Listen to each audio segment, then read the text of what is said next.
साथियों, इस देश के अंदर सभी को समानता का दर्जा दिया जाता है। कहा जाता है कि इस देश में सब एक है और कोई भी पिछड़ा हुआ नहीं है, सब जन एक है, बहुजन एक है। लेकिन आज भी इस देश के अंदर बहुत से क्षेत्र ऐसे हैं जहाँ पर आज भी इतना गंदा जातिवाद है कि बहुजन समाज के लड़के लड़कियों, हालांकि ये तो अलग बात रहेगी, कोई अगर किसी मंदिर या किसी स्थान पर चला जाता है तो उसके साथ दुर्व्यवहार होता है। ऐसे मामले देखने को मिलते हैं। और फिर ऐसी बात आती है आरक्षण के ऊपर, कुछ लोग आरक्षण का विरोध करते फिरते हैं। जी हाँ, इसी विषय पर बात करेंगे, बने रहिएगा मेरे चैनल पर। मैं आपका दोस्त राजीव, और सबसे पहले सभी प्यारे साथियों को दिल से जय भीम, जय संविधान, जय भीम आर्मी। साथियों, इस देश के अंदर जातिवाद इस कदर हावी है, आप लोग आए दिन देखते होंगे कि इतने मामले दिख जाते हैं कि कहीं ना कहीं बहुजन समाज के लड़के लड़कियों के साथ में प्रताड़नाएं देखने को मिलती है। ये सिर्फ वही लोग करते हैं जो मनवादी सोच अपने दिमाग के अंदर बैठाए हुए हैं, जो बहुजन समाज को ऊपर उठते हुए नहीं देख सकते, जिनके अंदर वही जातिवादी मानसिकता का कीड़ा पनप रहा है। ये वही लोग होते हैं कि बहुजन समाज को ऊपर उठते हुए नहीं देख सकते। आज बहुजन समाज के लड़के लड़कियाँ इतना ऊपर जा चुके हैं, इतने ऊंचे कार्य कर चुके हैं जो मनवादी लोगों की आंखों में चुभते हैं कि बहुजन लोग हमेशा नीचे दबे और कुचले होने चाहिए थे, ऊपर क्यों उठ गए। कोई नए मामले नहीं होते हैं, हर दिन कहीं ना कहीं ऐसे मामले देखने को मिल ही जाते हैं। हाथरस कांड ले लो, मेघवाल कांड ले लो, ठीक है, कार्तिक भील मामला ले लो। हर रवाला के अंदर एक लड़की का ऐसे ही मर्डर हो गया था। एक लड़की को जातिवादी टिप्पणी की, उसके ऊपर उसके परिवार के साथ मारपीट हुई, उस लड़की को मार दिया गया। और हाल ही में अभी ताज़ा मामला है उत्तरकाशी के अंदर, उत्तराखंड में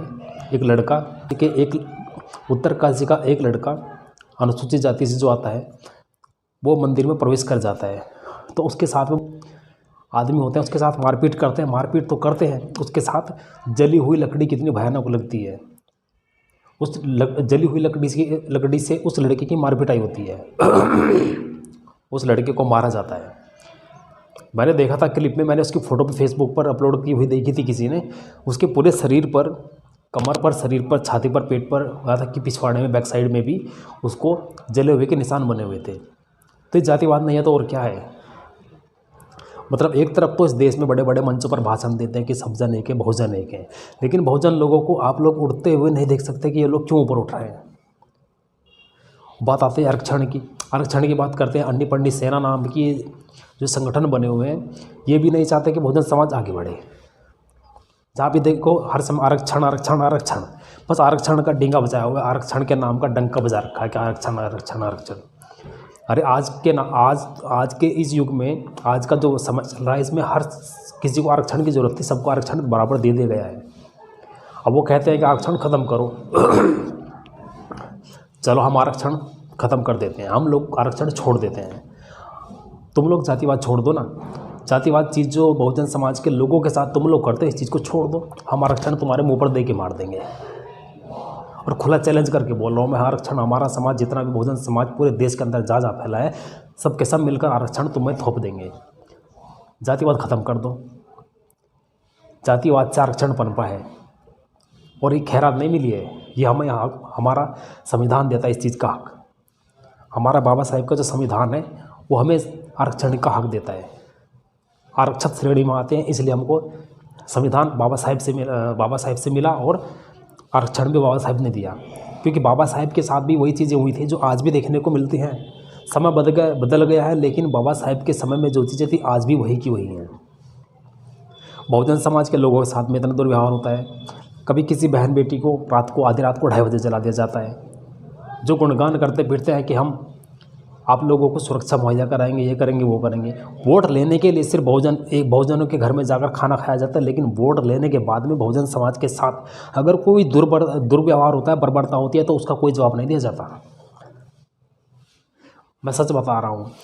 चुनाव से पहले दलितों के घर में जाकर, घर में बैठकर दलितों के घर के अंदर खाना खाया, दिखाने के लिए कि हम बहुजन समाज के लोगों के साथ जुड़े हुए हैं, उनके दुख पीड़ा को समझते हैं। लेकिन बहुजन समाज को सिर्फ दिखावे के लिए, चुनावी मुद्दों के लिए आगे लाया जाता है कि हम बहुजन समाज के साथ खड़े हैं।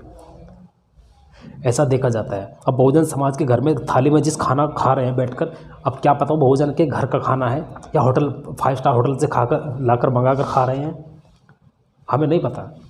सिर्फ चुनावी मुद्दे होते हैं जिसके लिए बहुजन को इस्तेमाल किया जाता है कि हमें वोट दीजिए। अरे बहुजन समाज तुमसे चाहता क्या है? ये तो चाहता है कि हमें अपने हिसाब से चलने दो, जीने दो, लेकिन उसमें भी आप लोगों को आपत्ति होती है कि बहुजन समाज के लोगों को आगे मत बढ़ने दो। आखिर ऐसा क्यों होता है? और पढ़ा लिखा समाज है, आज बहुजन समाज के लोग इतने ऊँचे ऊँचे काम कर रहे हैं, वो लोगों की आंखों में खटकते हैं जो मनोवादी लोग हैं, क्योंकि मनोवाद नहीं चाहता कि बहुजन समाज आगे बढ़े, क्योंकि बहुजन समाज आगे बढ़ेगा, पढ़े लिखेगा तो सवाल करेगा, क्योंकि शिक्षा वह शेर ने जिसका दूध जो पीता उतना दहाड़ता है। ये लोग नहीं चाहते कि बहुजन समाज के बच्चे स्कूलों के अंदर जाएं। मैं उन लोगों से ये आग्रह करता हूँ जो लोग मंदिरों की तरफ जाते हैं, मंदिरों में जाना छोड़ दो, क्योंकि मंदिरों में आप लोगों को पता है लात डंडे जूते चप्पल आपको मारे जाते हैं, इसलिए उनको छोड़ दो। कुछ नहीं रखा है, बाबा साहेब के बताए रास्ते पर चलो, पढ़ाई लिखाई पर ध्यान दो, पढ़ो लिखो। पढ़ो लिखोगे तो ऑटोमेटिक आपका इज्जत होगा, सम्मान होगा। लेकिन आप लोगों को बस वही है, मंदिर में जाना है, मंदिर में पता नहीं क्या रखा है। जाना है तो बाबा साहेब के स्थानों पर जाओ। बाबा साहेब, भगवान गौतम बुद्ध जी, श्री गुरु रविदास महाराज जी की प्रतिमाएँ रखी हैं।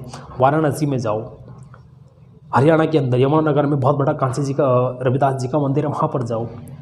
बुद्ध विहार जाओ, इस देश के अंदर बुद्ध विहार बने हुए, वहाँ पर जाओ। बुद्ध जी ने जो विचार दिए हैं उन पर अमल करो, उनके अनुसार चलो, क्योंकि जब तक आप अपने महापुरुषों के विचारों पर नहीं चलोगे आप तरक्की नहीं पा सकते। मंदिरों में जाओगे, जूते चप्पल खाओगे, फिर आकर रो दोगे मीडिया के सामने कि हमारे साथ मारपीट हुई। अरे ऐसी जगह जाते क्यों जहाँ तुमको तिरस्कार और तृष्णा मिले? मत जाओ। अभी भी समय है जब बहुजन समाज को जगाने के लिए हमारे समाज के बहुत सारे लोग, लड़के, यहाँ तक कि चंद्रशेखर भाई चंद्रशेखर रावण, भीम नजीब भाई, नवाब सतपाल तंवर, अभिषेक जाटव जी जो हैं, वो हर रोज़ वीडियो बनाकर देते हैं कि बहुजन समाज एकजुट रहो, इन जगह पर जाना छोड़ दो जहाँ आपको तिरस्कार और तृष्णा मिलता है। लेकिन आप लोग फिर भी नहीं समझते, आप लोग फिर भी वही मंदिर पर जाते हो। आप लोगों का काम वही है, नाली के कीड़ों को उठाकर सालों को सांप में रखेंगे, लेकिन वो फिर भी नाली में ही जाएगा, क्योंकि उसे पता है कि नाली में ही मेरी ज़िंदगी है। तो नाली को छोड़ो, आगे निकलो। अरे आप लोग इंसान हो, उस जगह को जाना छोड़ दो। आप लोग के अंदर इतना तो दिमाग हो गया कि जहाँ हमारे साथ तृष्णा हो रही है, तिरस्कार हो रहा है, वहाँ ना जाए। जहाँ इज्जत होती है उस जगह जाए, ठीक है? मत जाओ ऐसी जगह जहाँ पर आपका इज्जत नहीं होता है, मत जाओ। पढ़ो लिखो, बाबा साहेब का नाम रोशन करो, अपने समाज का नाम रोशन करो, ठीक है? बस मैं ये चाहता हूँ मेरा समाज जितना पढ़ेगा उतना आगे बढ़ेगा, ठीक है? इसलिए अपने समाज के साथ जुड़े रहो और बाबा साहेब के मिशन के साथ जुड़े रहो और आगे बढ़ते रहो। मिलता हूँ एक अच्छी वीडियो में, तब तक के लिए जय भीम, जय संविधान, जय भीम आर्मी।